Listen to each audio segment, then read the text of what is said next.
Hi friends, ನಾವು ಇವತ್ತಿನ ವಿಷಯ ನೋಡಕ್ಕೆ ಹೋಗ್ತಿರೋದು ಲೇಯರ್ಸ್ ಆಫ್ ಅಟ್ಮಾಸ್ಫಿಯರ್, ವಾತಾವರಣದ ಪದರಗಳು.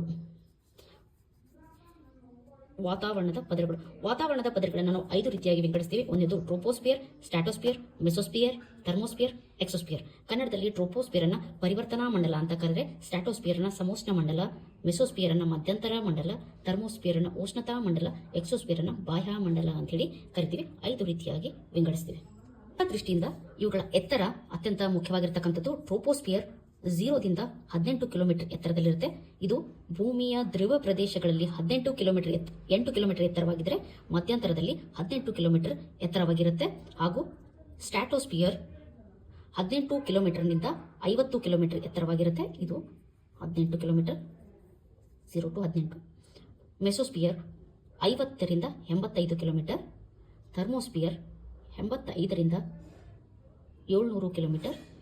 ಹಾಗೂ ಇದು ಎಕ್ಸೋಸ್ಫಿಯರ್ 700 ಕಿಲೋಮೀಟರ್ನ ಆಚೆಗೆ ಇರ್ತಕ್ಕಂಥ ಎತ್ತರವನ್ನು ಒಳಗೊಂಡಿರುತ್ತೆ.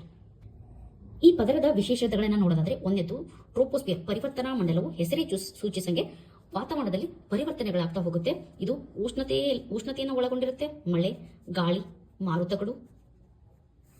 ಮಾರುತಗಳು ಹಾಗೂ ವಿಮಾನಗಳ ಹಾರಾಟ, ಹಾಗೆ ಕಾಮನಬಿಲ್ಲು, ಮಿಂಚು, ಗುಡುಗುಗಳನ್ನು ಒಳಗೊಂಡಿರುತ್ತೆ.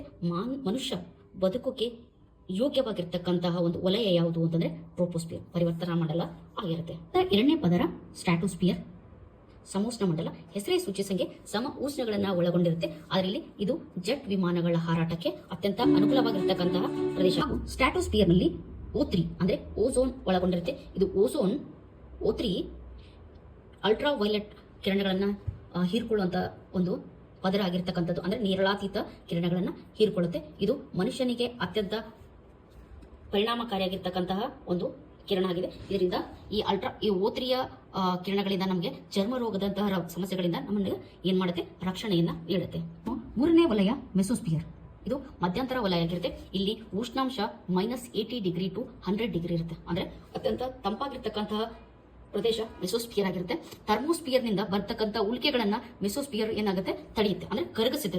ಉಲ್ಕೆಗಳು ಏನ್ ಮಾಡುತ್ತೆ, ಉಲ್ಕಾಪಾತಗಳು ಆಗ್ತಕ್ಕಂಥ ವಲಯ ಯಾವುದು ಅಂತಂದ್ರೆ ಮೆಸೋಸ್ಫಿಯರ್. ಹಲವು ಎಕ್ಸಾಮ್ಗಳಲ್ಲಿ ನಮಗೆ ಪ್ರಶ್ನೆ ಬಂದಿರತಕ್ಕಂಥ ಪ್ರಶ್ನೆ ಯಾವುದು ಅಂತಂದ್ರೆ, ಯಾವ ವಲಯದಲ್ಲಿ ಉಲ್ಕೆಗಳು ಕರಗುತ್ತೆ ಅಂತ. ಇದು ಮೆಸೋಸ್ಫಿಯರ್ ನಲ್ಲಿ ಕರಗುತ್ತೆ. ಇದು ಮೂರನೇ ವಲಯ ಆಗಿರ್ತಕ್ಕಂಥದ್ದು. ಇನ್ನು ಥರ್ಮೋಸ್ಫಿಯರ್ ಹೆಸರೇ ಸೂಚಿಸಂಗೆ ಇದು ಉಷ್ಣತಾ ಮಂಡಲ. ಇಲ್ಲಿ ಉಷ್ಣತೆ ಅತ್ಯಂತ ಹೆಚ್ಚಾಗಿರುತ್ತೆ. ಹಾಗಾಗಿ ಇಲ್ಲಿ ಏನ್ ಮಾಡುತ್ತೆ, ಧ್ವನಿ ತರಂಗಗಳು ಪ್ರತಿಫಲಿಸಿದ್ರಿಂದ ಇಲ್ಲಿ ರೇಡಿಯೋ ತರಂಗಗಳು ಮತ್ತು ಮೊಬೈಲ್ ತರಂಗಗಳ ಇಲ್ಲಿ ನಿಲ್ಲಿಸಿರುತ್ತೆ. ಯಾವ ಇದರಲ್ಲಿ ವಲಯದಲ್ಲಿ ಅಂತಂದ್ರೆ ಥರ್ಮೋಸ್ಫಿಯರ್ ಉಷ್ಣತಾ ವಲಯದಲ್ಲಿ ನಾವು ರೇಡಿಯೋ ತರಂಗಗಳನ್ನ ನೋಡ್ತೀವಿ. ಇಲ್ಲಿ ಧ್ರುವ ಜ್ಯೋತಿಗಳನ್ನ ಸಹಿತ ನೋಡ್ತೀವಿ. ಅರಾರೋ ಆಸ್ಟ್ರಾಲಿಸ್, ಅರಾರೋ ಬೋರಾಲಿಸ್.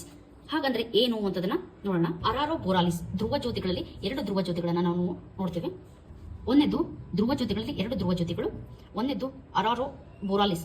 ಇದು ಭೂಮಿಯ ಉತ್ತರದ ವಲಯದಲ್ಲಿರ್ತಕ್ಕಂತಹ ಆಕಾಶದಲ್ಲಿ ಈ ಬಣ್ಣದಂತಹ ಒಂದು ಈ ಸನ್ನಿವೇಶಗಳನ್ನ ನಾವು ಏನಂತ ಕರಿತೀವಿ ಅಂತಂದ್ರೆ ಅರಾರೋ ಬೋರಾಲಿಸ್ ಅಂತ ಕರಿತೀವಿ. ಹಾಗೂ ಭೂಮಿಯ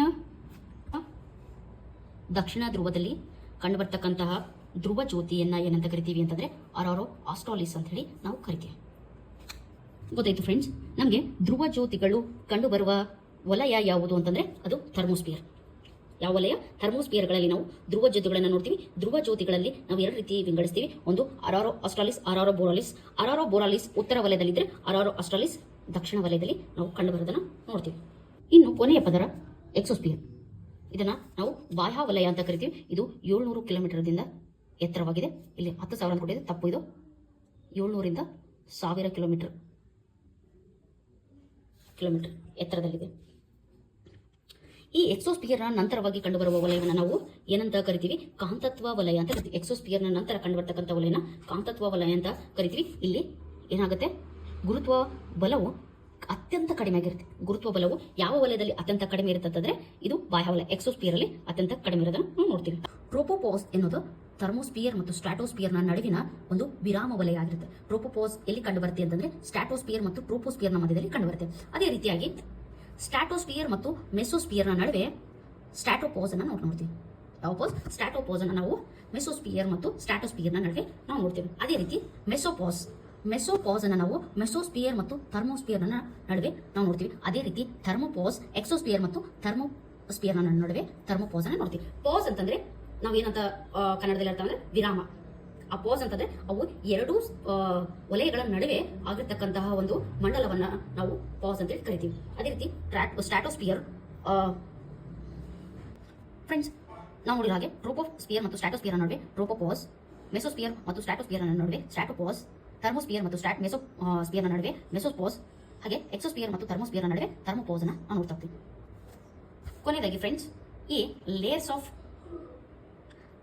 ಆಫ್ ಅಟ್ಮಾಸ್ಫಿಯರ್ ಅಲ್ಲಿ ಕಾರ್ಬನ್ ಲೈನ್ ಮತ್ತು ಸ್ಪೇಸ್ ಅಂದ್ರೆ ಏನು ಅಂತ ತಿಳ್ಕೋಬೇಕು ಅಂತ ಅನಿಸಿದ್ರೆ ದಯವಿಟ್ಟು ಕಮೆಂಟ್ ಮಾಡಿ, ಎಸ್ ಅಂತೇಳಿ ಕಮೆಂಟ್ ಮಾಡಿ.